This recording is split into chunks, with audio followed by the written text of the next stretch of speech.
I think the media plays a crucial, large role because the kind of coverage that you get, the kind of stories that the media and the way that the media portrays you, whether it be cable news, regular news, or even satire like Saturday Night Live, it plays into how voters think and how people view you. So I think it's crucial. Without the media, you can't win.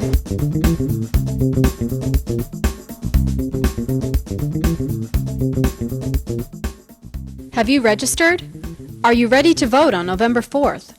Questions like these are very common to MSU students as Election Day draws near. We are finally able to vote, so we would hope that MSU students have an understanding of where the presidential candidates stand on issues that are important to them. Because of technology such as the internet and TV, information is easier than ever to access, but are we using our resources responsibly? Are we seeking real information on the candidates? Or are we becoming a generation of misinformed voters? Most college students get their news from the internet and from watching the Jon Stewart show. I'd say many of them know their candidate choices and 2 or 3 main concepts of each party. I'm a little worried about where the undergraduates get their news from because I don't actually know. We went directly to the source to see if MSU students feel informed about the presidential candidates. I am just about as informed as I'm capable of being right now. I think I will be a more informed person, more informed voter. Generally, yes. I would think that I am pretty well informed. Yeah, I'm generally well informed. I watch some news. I'm really interested in class. I pay attention in class, do my own research, watch TV, read newspaper. Sometimes in class, sometimes online. The New York Times and CNN. CNN and MSNBC and Fox News. Sometimes CNN, MSNBC. CNN, MSN. I've been watching the debates and then I also check the newspaper. And usually I go on the internet or read political blogs. Yeah, internet, wide variety of sources, whether it be Wiki, CNN, major news corporations. Like if I'm going to look for news and stuff, like I'll go to CNN and it's usually on the front page. Like I don't really have to go off and find links and stuff. It's pretty accessible. Well, with the campaign, I've been going to both McCain and Obama's websites and looking just their stances on the issues. That's all I really care about is where they stand on varying issues. I'm looking at their websites and looking up their views on issues that I care about. The source I use for the candidates is their own personal web pages, BarackObama.com, John McCain. Obviously, we're taking advantage of the news sources available to us, but with so much biased news out there, are we able to separate fact from opinion? I feel that a lot of the material in the media right now is biased towards Barack Obama. It can be, to an extent, be biased. Yeah, I definitely think that from where you get it has a skew. So if you're getting it from Fox, you're going to get a conservative end. I can tell, for the most part, when I'm listening to a biased news anchor. I can tell on NPR when they've got someone who supports a Democrat. You can just tell by the tone in their voice and the way they speak about a certain candidate. And I don't particularly care for it because I feel like they're trying to influence my vote. Every news is going to have certain tones, and there's no way something's going to come off non-biased.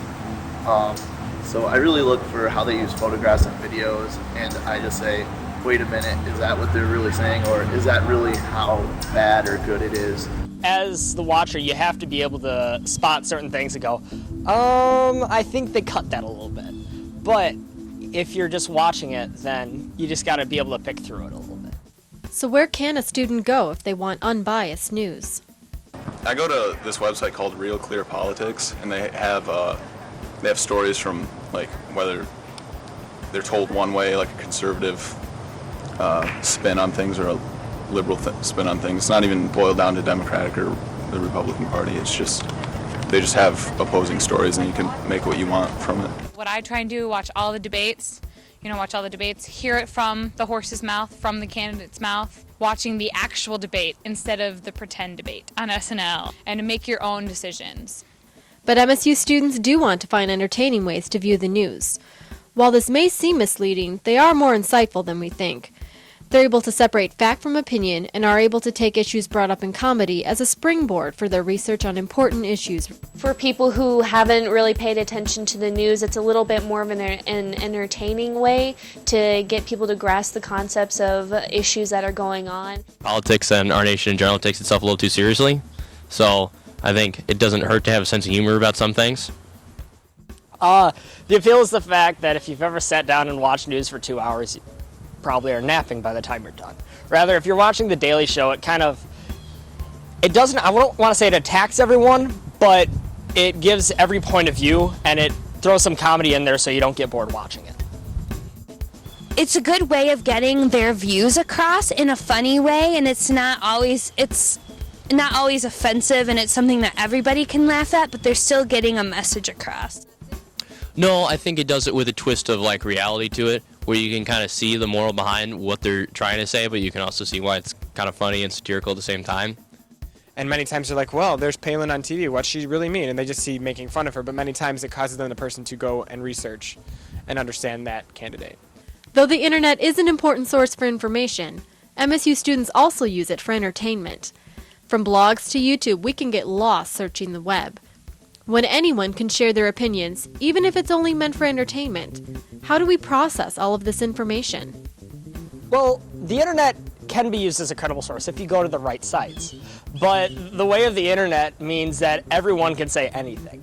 Literally, you will have 20,000 blogs saying 20,000 different things, and their sources are all different. So you have to be able to pick and choose which ones you believe in and which ones you agree with. I like to read up on blogs every once in a while just to see what other people think about how different people interpret the quotes, and to try and get lots of other opinions. Luckily, anyone can put anything on there, so you do get a lot of opinionated things, a lot of things that is just some person on the other side of the country, it's their own opinion that they've videotaped.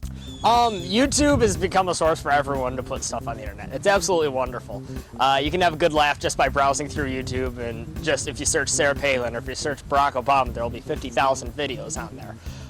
Well, I know that I've seen a few that are like conspiracy theory, kind of like he's all of these things that you weren't aware of. Well, some rumors that I continually hear are that Barack Obama is a terrorist and he's a Muslim. As comedic as they are, you can get SNL and you can get everything else, but you have to take it with a grain of salt, and you have to be able to realize that this isn't all truth, that some of it is being picked through just to have some humor in it. Our generation has the privilege to have a world of information at our fingertips. With the click of a mouse, we can go from searching the latest news to the latest YouTube videos. Now it's up to us to separate fact from fiction and news from opinion. MSU students are capable of doing this, so make sure you do your research and get out and vote on November 4th.